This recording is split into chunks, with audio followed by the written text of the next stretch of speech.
Her nickname is the Mexican Madonna. At 23, Selena Quintanilla Perez is fast becoming a superstar of Latin music. She cannot imagine how suddenly the good life will end in a single senseless act.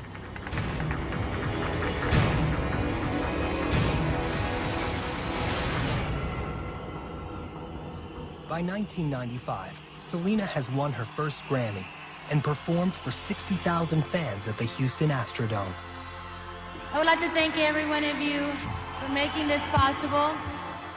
I also like to thank the Selena Luzinos fan club.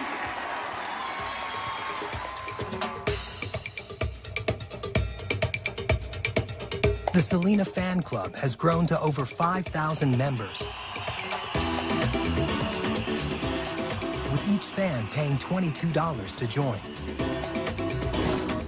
Its president, Yolanda Saldivar, controls every aspect of the club's operation, including the finances. Yolanda is no longer just a rabid fan. She is now Selena's personal assistant and trusted advisor.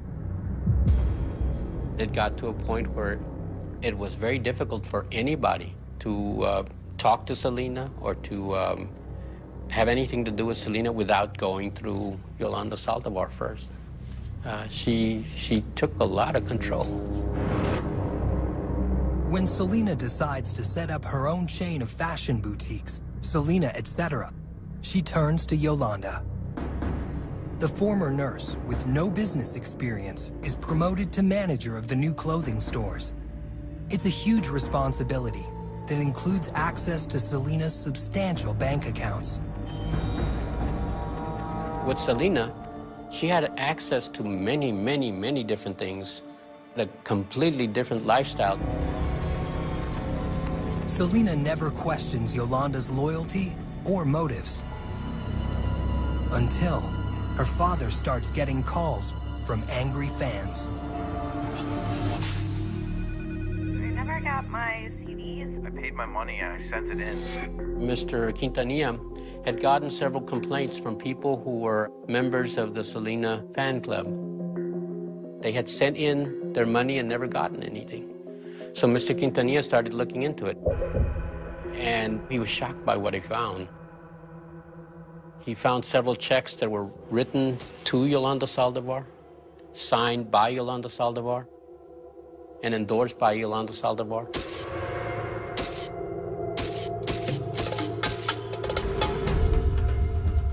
Nearly $30,000 is missing from the boutiques and fan club accounts.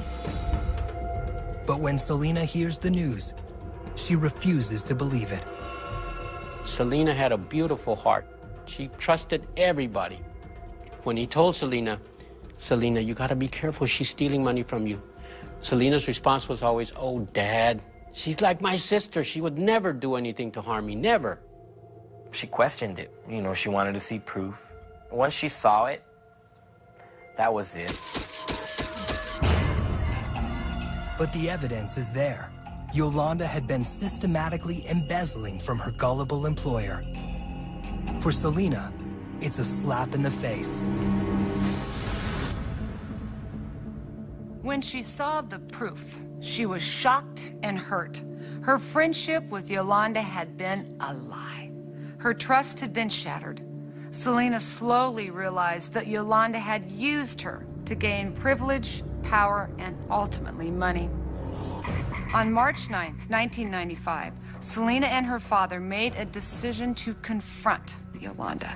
Selena had no idea she was about to set off a bizarre chain of events.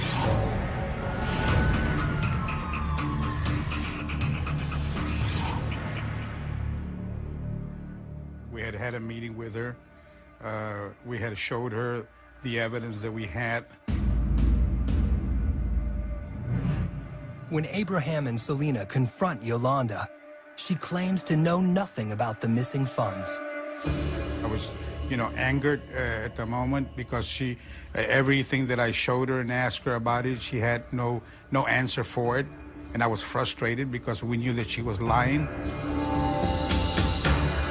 Selena finally tells Yolanda, This is it, Yolanda. Don't ever come back. I don't ever want to talk to you again. We're done. Selena fires Yolanda, and her whole world comes crashing down. She was losing access to the bank accounts, to the credit cards, to all this money that was pretty much at her beck and call. She was losing all that. No more expense accounts. No more backstage passes or celebrity parties. And no more Selena. For the emotionally shaky Yolanda, it's all too much to bear. Something inside her snaps.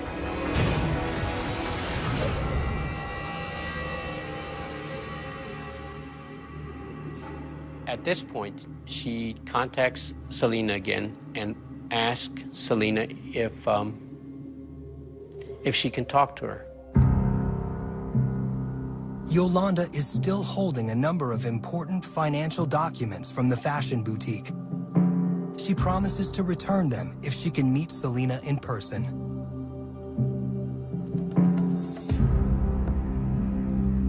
We talked about, what we should do. Unfortunately, Yolanda had a lot of paperwork and legal documents. So we kind of had to play the game just to get as much as we could. Selena reluctantly agrees to meet with Yolanda.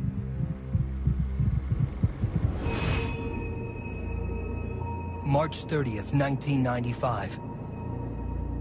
Yolanda drives to the Days Inn Motel in Corpus Christi and checks into a room. She calls Selena and tells her, I'm here, I've got all your records. I'm sorry about what I've done. Can you come and pick up your records? And Selena agrees. But Selena doesn't go by herself. She takes Chris Perez, her husband, with her.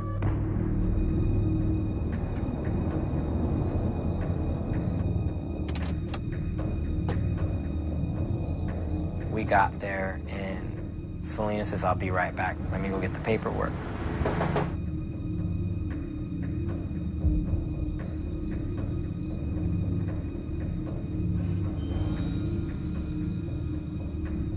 She walked into the room. I could see it from where I was parked. It was taking a little too long.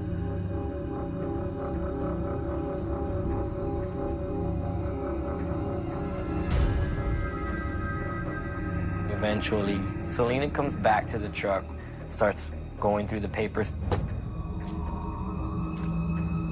She goes, you know what, if the papers, some of the things are not in here. And I was like, oh, we're not going back tonight. You're not going back tonight.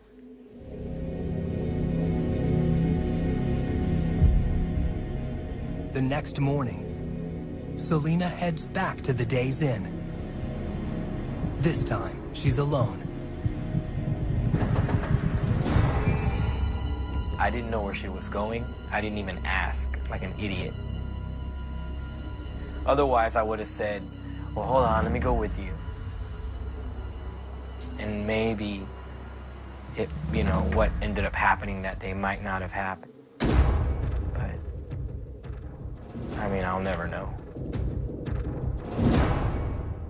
Coming up, Selena finds out just how far Yolanda will go to get what she wants. She's running, fearing for her life.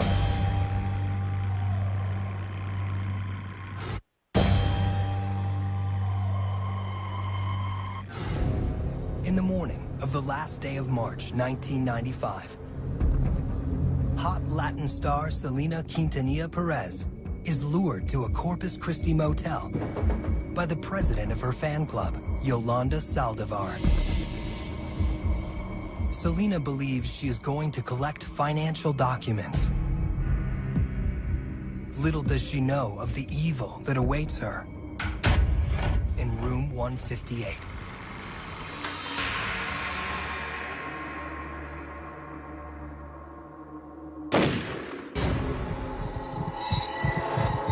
I heard this a loud bang. I was thinking maybe it was like a blowout. I looked down towards the sound, and I saw this young lady screaming and running real fast.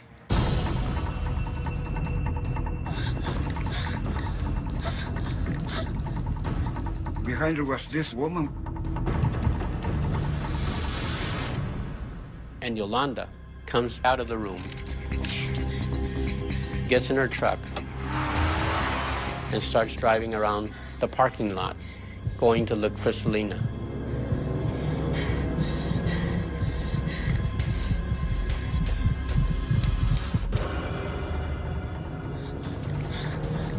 Selena's running. She runs 130 yards all the way to the lobby.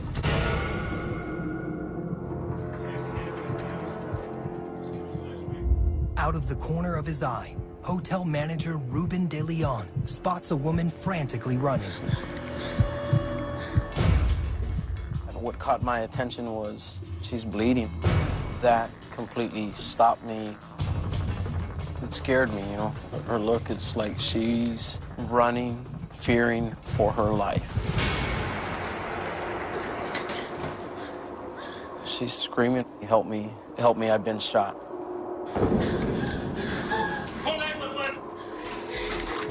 Tell him to hurry up, please.